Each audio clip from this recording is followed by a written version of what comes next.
There's no feeling more intense than starting over. If you deleted your homework the day before it was due, as I have, or if you left your wallet at home and you have to go back after spending an hour in the commute.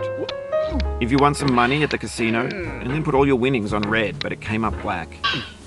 If you got your best shirt dry cleaned before a wedding and then immediately dropped food on it. If you won an argument with a friend and then later discovered that they just returned to their original view. Starting over is harder than starting up. If you're not ready for that, like if you've already had a bad day, then what you're about to go through might be too much. Feel free to go away and come back. I'll be here. Alright, thanks for coming with me on this trip. I'll understand if you have to take a break at any point. Just find a safe place to stop and quit the game. And don't worry, I'll save your progress, always, even your mistakes.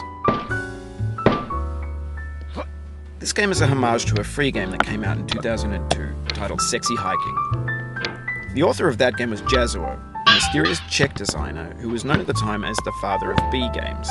And B games are rough assemblages of found objects. Designers slap them together very quickly and freely, and they're often too rough and unfriendly to gain much of a following. They're built more for the joy of building them than as polished products.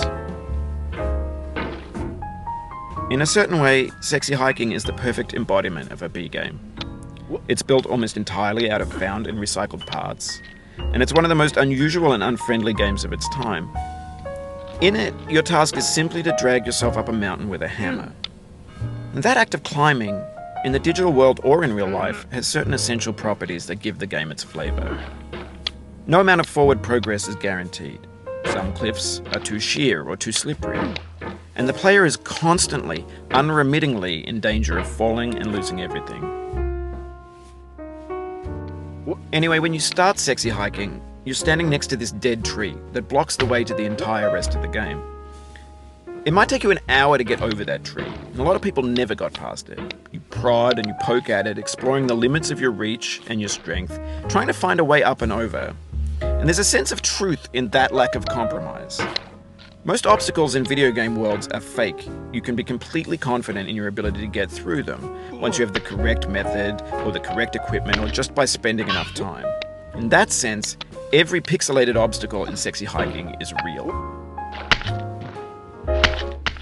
The obstacles in Sexy Hiking are unyielding, and that makes the game uniquely frustrating.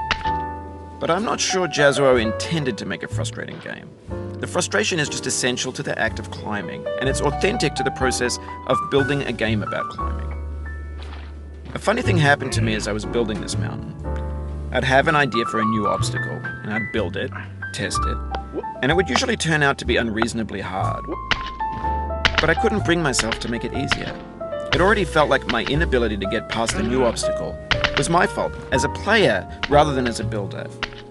Imaginary mountains build themselves from our efforts to climb them, and it's our repeated attempts to reach the summit that turns those mountains into something real.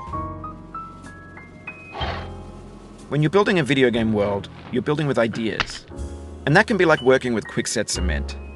You mold your ideas into a certain shape that can be played with, and in the process of playing with them, they begin to harden and set until they're immutable, like rock. And at that point, you can't change the world. Not without breaking it into pieces and starting fresh with new ideas. For years now, people have been predicting that games would soon be made out of prefabricated objects, bought in a store and assembled into a world. And for the most part, that hasn't happened, because the objects in the stores are trash. I don't mean they look bad or that they're badly made, although a lot of them are. I mean they're trash in the way that food becomes trash as soon as you put it in the sink. Things are made to be consumed and used in a certain context, and once the moment is gone, they transform into garbage. In the context of technology, those moments pass by in seconds. Over time, we've poured more and more refuse into this vast digital landfill that we call the internet. It now vastly outnumbers and outweighs the things that are fresh and untainted and unused. When everything around us is cultural trash, trash becomes the new medium,